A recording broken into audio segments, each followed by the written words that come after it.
اليوم بدنا ناخذ ارتفاع جاك من الارض كم متر. يعني الكلاب بيحمل في الارتفاعات الضخمة بين 10 15 سنتي، مش هالفركية بس بالنسبة للكلب لما بكون عالي 5 سنتي ببين عليه الضخامة.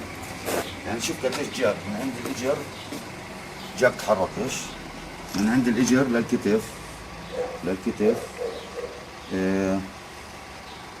تقريبا 93 سنتي، 93 90 93.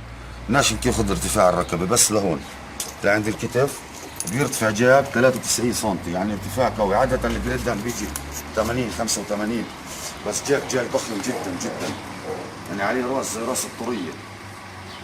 وبدنا ناخذ كمان قياس القفطاس.